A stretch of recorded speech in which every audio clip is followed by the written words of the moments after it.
सभी को हम दोनों की तरफ से जय जिनेंद्र। तो अब हो गई थी हमारे नेक्स्ट डेस्टिनेशन की और यात्रा शुरू। जैसे कि पहले हम आपको दिखाए कि उज्जैन में हम कहाँ कहाँ घूमे, अब नेक्स्ट हम जा रहे थे संदीपानी आश्रम जो कि उज्जैन में है और वहाँ पे कृष्ण जी की एजुकेशन जो है, पढ़ाई जो है वो पूरी हुई थी। तो चलिए आपको दिखाते हैं। उससे पहले हम यहाँ पे बाहर हमें जो हाथी मिला, इनको प्रसाद दिया हमने और इनसे हमें आशीर्वाद भी मिला।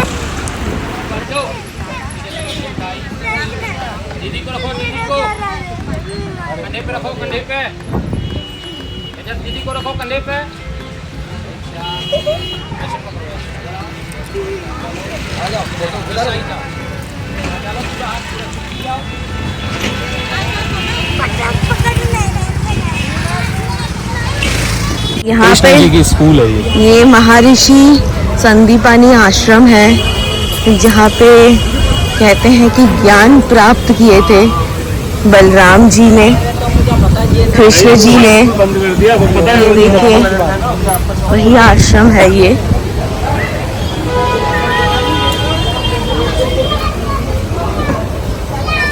बहुत कुछ है उज्जैन में आपको देखने के लिए।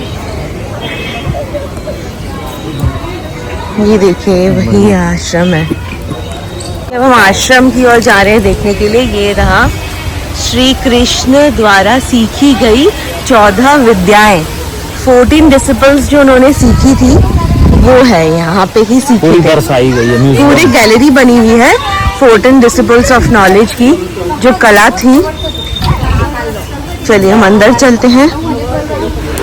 अंदर आप जैसे कि देख सक रहे हो जो जो स्टडीज उन्होंने किया था, जो जो सब्जेक्ट उन्होंने पढ़ाई की थी, उसका पूरा जो है चित्र बना हुआ और लिखा हुआ है। जैसे कि एस्ट्रोलॉजी आप देख सक रहे हो, साइंस देख सक रहे हो। तो अलग अलग जो जो सब्जेक्ट है उसका स्टडी उन्होंने कैसे किया था, विज्ञान से लेकर सब कुछ अलग अलग यहाँ पे बने हुए हैं और सब लिखा हुआ है कि उन्होंने क्या क्या एजुकेशन यहाँ पे ली थी। तो बहुत सुंदर से बना हुआ है अंदर और बहुत खूबसूरत से पेंटिंग के जरिए दिखाया गया है, ये दर्शाया गया है।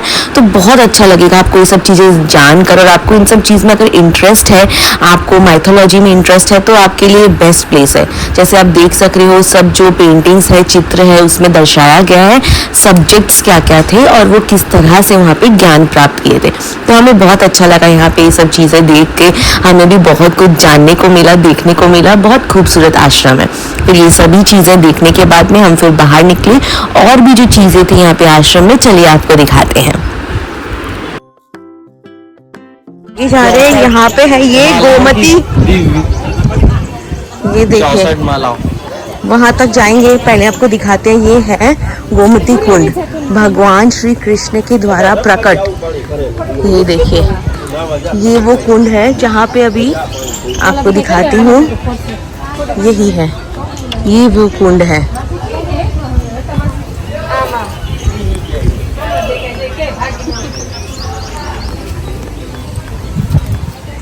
अब आगे चलते हैं।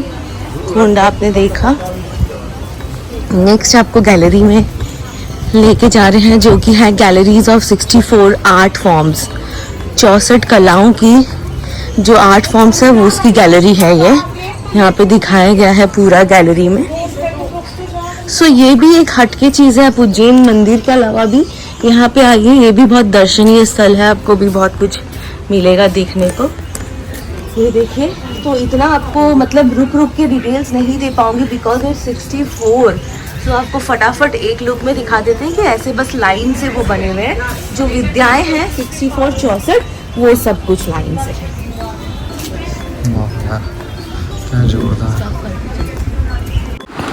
बहुत ही ज़्यादा खूबसूरत आश्रम है ये और चारों तरफ हरियाली है, ग्रीनरी है। और जैसा आप देख सक रहे हो कि मौसम कितना खूबसूरत था उस वक्त जब हम गए थे। एकदम काले बादल छाए हुए और हवाएं चल रही थी और बहुत अच्छे से गार्डन भी बनाया गया है। तो आप खाली आश्रम देखने के लिए नहीं, आप यहाँ गार्डन में टहलने के लिए, घूमने के लिए, बैठने के लिए, फैमिली के साथ टाइम स्पेंड करने के लिए भी आ सकते हो। बहुत अच्छी और बहुत खूबसूरत जगह है। तो आश्रम भी हमने देख लिया था। फिर हम चले आगे और हम पहुंच गए थे जिसके लिए हम आए थे, महाकाल मंदिर। तो वहाँ जाने से पहले बाहर में हम दोनों ने ये तिलक लगवाया, हमें बहुत पसंद है ये। और एक जो अंदर से फील आता है ना, एक पॉजिटिव फील, एक स्पिरिचुअल फील, वो लगाने के बाद हमें आ रही थी और बहुत अच्छा फील हो रहा था हमें। तो हम ये तिलक लगाने के बाद अंदर जा रहे थे दर्शन करने के लिए महाकाल के मंदिर। So finally we reached Ujjain के महाकाल मंदिर। हम लोग गेट नंबर 1 से जा रहे हैं अंदर। आप जैसा देख सक रहे हो कि यहाँ पे बहुत रश है, बहुत लोग हैं। तो हम जा रहे हैं 7 बजे की आरती। जैसा आप देख रहे हैं कि हम आए और मौसम कितना अच्छा हो गया। बारिश हो रही है यहाँ पे और बारिश हो रही है और हम यहाँ पे रुके हुए हैं। पूजा की तैयारी हो रही है यहाँ पे, आप ये देख सक रहे हो। बट और यहाँ से अपना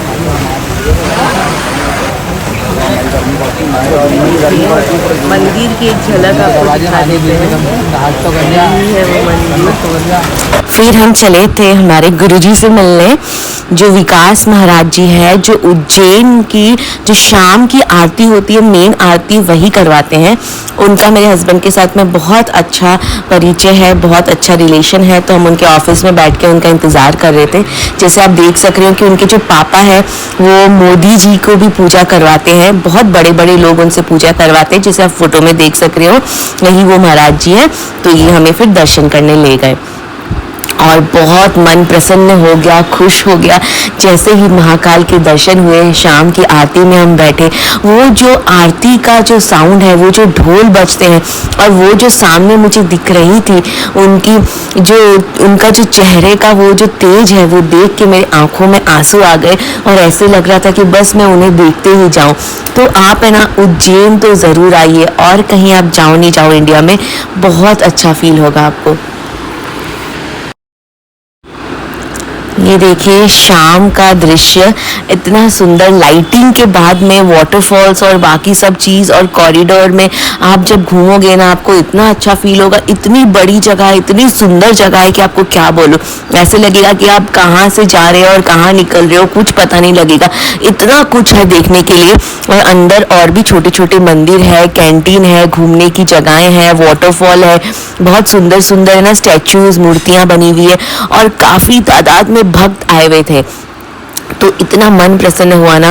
और आपको भी बोल दूँ ये चीज़, ये मैंने खुद फैक्ट है, मैंने भी फील किया है, मेरे हस्बैंड ने भी फील किया है कि अगर आपके जीवन में कुछ भी ऐसा चल रहा हो जिससे आपका मन प्रसन्न ना हो, या नेगेटिविटी हो रही हो, या लाइफ में कुछ भी इश्यूज हो, प्रॉब्लम्स हो, तो एक बार आप उज्जैन आइए और यहाँ से आप होकर जाइए। फिर आप देखिए आपके जीवन में कैसे बदलाव आते हैं, कैसी पॉजिटिविटी आती है, और आपको जो जो प्रॉब्लम्स आ रहे थे वो कैसे फट से चले जाते हैं। एक बार महाकाल के दर्शन करके तो देखिए। आप जैसा देख सक रहे हैं, यहाँ बाहर में भी बहुत ही दर्शनीय स्थल है। ये बाहर में भी इतने सुंदर से गार्डन वगैरह बनाए हुए हैं, बहुत तरह तरह की मूर्तियां हैं, भगवान की भी मूर्तियां हैं। लोग जो है बहुत भारी तादाद में आए हुए थे, लाखों की संख्या में।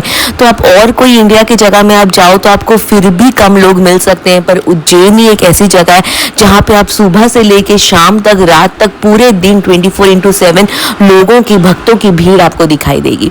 ये देखिए आपको जैसे दिख रहा है, बहुत सुंदर सुंदर ऐसे भगवान की जो मूर्तियां हैं बनाई गई है, और गार्डन्स है बहुत सुंदर सुंदर। और मौसम भी इतना अच्छा था जब हम गए थे, हवाएं चल रही थी और बारिश भी हो रही थी। तो फिर हमारा दर्शन बहुत अच्छे से हो गया था। हम आरती भी ले लिए थे, पूजा भी हो गई थी हमारी, प्रसाद भी ले लिए थे। तो फिर हम दोनों बाहर की ओर जा रहे थे धीरे धीरे।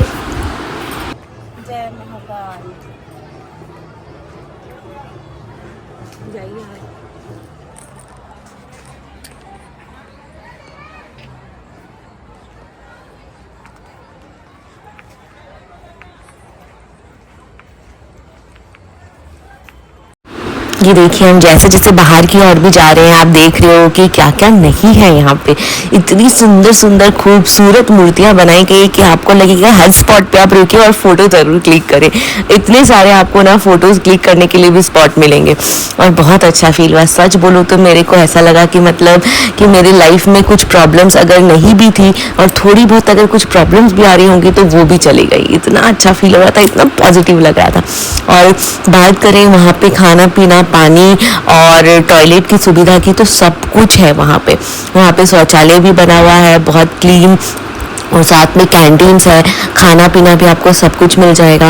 और फिर आप जैसे देख सक रहे हो, हम जैसे जैसे बाहर जा रहे थे और भी लोग लाइन लगा रहे थे। देखिए आप, कितनी भारी तादाद में भक्त खड़े हैं लाइन लगा के। रात को हमें निकलते निकलते बज गए थे 9। उस वक्त भी आप देखिए कैसे भक्त लाइन लगा के रखे हैं सिर्फ उनकी एक झलक पाने के लिए, उनके दर्शन करने के लिए। तो आप खुद ही समझ सकते हो कि कितने चमत्कारी मंदिर है ये। और वैसे भी आपको एक चीज़ और बता दूं कि इस मंदिर के आगे से कभी भी बारात या शादी होकर नहीं जाती, क्योंकि यहाँ के सिर्फ एक ही राजा है, वो है महाकाल। और कोई भी बड़े पॉलिटिशियन, पीएम या कोई भी ऐसे पद पे हो तो वो यहाँ पे कभी भी एक रात भी नहीं रुक सकते, वो दर्शन करके सिर्फ जा सकते हैं। क्योंकि यहाँ पे जैसे मैंने पहले भी कहा कि सिर्फ एक ही राजा है, वो है महाकाल। तो ऐसे बहुत सारी बातें हैं, कहानियां हैं इस मंदिर को लेकर। तो आप जब आओगे आपको बहुत कुछ और भी जानने को मिलेगा। तो इस छोटी सी वीडियो में इतने सारे आपको डिटेल्स में नहीं बता सकती, फिर भी आपको शॉर्ट में मैंने बहुत कुछ बताया और बहुत कुछ दिखाया है। तो मैं भी चाहती हूँ जैसे मुझे इतना अच्छा फील हुआ और मेरी सब चीज़ें जो है लाइफ की वो सब पूरी हो गई और मेरी ज़िंदगी खुशियों से भर गई, वैसे ही आपकी भी ज़िंदगी खुशियों से भर जाए। आप भी इस मंदिर में आओ और आपकी सारी प्रॉब्लम्स ठीक हो जाए। और बाकी तो यहाँ पे आने का और यहाँ पे दर्शन करने का और सब कुछ श्रेय जाते हैं मेरे हस्बैंड को। आज वो है तभी मैं इतने अच्छे से यहाँ दर्शन कर पाई और इतने अच्छे से घूम पाई। तो आप भी यहाँ पे ज़रूर आइए। चलिए अब आगे का आपको दिखाते हैं कि और इस मंदिर में बाहर निकल के क्या क्या है। वैसे बाहर जाने से पहले आपको एक चीज़ और बता दूँ कि यहाँ पे बाहर निकलने से एक भारत माता मंदिर भी है। हम हालांकि उस मंदिर के अंदर गए नहीं क्योंकि हमें ऑलरेडी बहुत लेट हो गया था और फिर हम थोड़ा थक गए थे, तो हम बाहर से ही उस मंदिर में दर्शन कर लिए थे। चलिए हम आपको दिखाते हैं बाहर से कि वो मंदिर कैसा है। ये देखिए, जैसे आप देख सकते हो ये है भारत माता मंदिर। ये भी बहुत ही खूबसूरत है, बाहर से इतना खूबसूरत लग रहा था तो अंदर तो क्या ही कहे। तो हम ये भी बाहर से दर्शन करके फिर निकल गए थे। सो हो गए हमारे बहुत अच्छे से दर्शन। All credit goes to my love नो तेजू। इनके कारण बहुत अच्छे से एकदम मंदिर में मूर्ति के, तभी तो हम यहाँ बाबा ने बुलाया। इनके कारण इनको फिर बहुत अच्छे से दर्शन हुए। अब हम लोग जा रहे हैं, फाइनली दर्शन हो गए। आरती में थे हम, अब भूख लग रही है तो अब हो गया, अब जा रहे हैं यहाँ से बाहर, कुछ खाएंगे, थोड़ा एक्सप्लोर करेंगे उज्जैन को, उसके बाद हम फिर से जा रहे हैं भवन। हम घूम रहे हैं उज्जैन की गलियों में, रात को देख रहे हैं कि उज्जैन कैसा है, यहाँ पे क्या क्या खाना पीना मिलता है, स्टॉल्स क्या क्या है, कुछ खाएं, थोड़ा एक्सप्लोर करें, इसलिए जाए जा रहे हैं और देख रहे हैं थोड़ा कुछ खाने को मिले तो मज़ा आ रहा है। मौसम भी बहुत अच्छा है और साथ में जब आपके एक बहुत प्यार करने वाला हमसफ़र हो तो फिर डबल हो जाता है खुशी। सब चीज डबल ही है। यहाँ पे हम खाने के लिए आए हैं ठंडा ठंडा तरबूज, और इन्होंने मुझे खिला भी दिया जो कि बहुत फेमस है, मसाला डाल के ठंडा ठंडा देते हैं। फिर हमने खाया गरम गरम चाउमीन, बहुत टेस्टी था वो भी। देखिए यही है वो जैन पार्श्वनाथ मंदिर जो सुबह सुबह हम पहुंचे, तब आपको दिखा नहीं पाए। तो वापस जब हम रिटर्न होने के बाद में नेक्स्ट डे सुबह निकलने वाले थे तब हमने ये अच्छे से वीडियो बनाया, आपको दिखा रहे हैं। ये अवंतिका पार्श्वनाथ जैन मंदिर जो जैन का एक तीर्थ स्थल भी माना जाता है, बहुत सुंदर, पूरा मार्बल से बना हुआ। और फिर सुबह निकलने से पहले हमने खाया गरम गरम पोहा। सुबह सुबह हम निकल रहे हैं ओमकारेश्वर दर्शन कर रहे हैं, जो कि सुबह सुबह हमने खाया पोहा, बहुत अच्छा था। और अभी यहाँ से हम जा रहे हैं बस में, वहाँ पे बस लेंगे, फिर हम जाएंगे। कहते हैं कि 3 to 4 आवर्स लगते हैं। अरे अरे अरे रुकिए, अभी यहीं पे ख़त्म नहीं हुआ ये वीडियो, मतलब कि पार्ट 2 ख़त्म हो गया, पर उसके बाद जो हम ओमकारेश्वर गए वो तो और भी मज़ेदार था ट्रिप। तो वो भी तो आप देखना चाहते हो और उसकी भी डिटेल्स बहुत कुछ है। तो चलिए अभी के लिए फिलहाल पार्ट 2 यहीं पे ख़त्म करती हूँ और ओमकारेश्वर के लिए आपको देखना होगा पार्ट 3। वहाँ पे हम गए ओमकारेश्वर, बमलेश्वर और बहुत कुछ। तो अभी के लिए बस इतना ही। पार्ट 3 के लिए मेरे साथ जुड़े रहिए, बहुत जल्दी पार्ट 3 भी आपको दिखाऊंगी मैं। तो अब हम निकल पड़े थे ओमकारेश्वर के लिए, तो आपको आगे भी और ऐसे ही बहुत सारे वीडियोस मिलते रहेंगे। तो प्लीज़ मेरे कमेंट कीजिए, शेयर कीजिए, लाइक कीजिए। तब तक के लिए जय महाकाल, जय जिनेंद्र।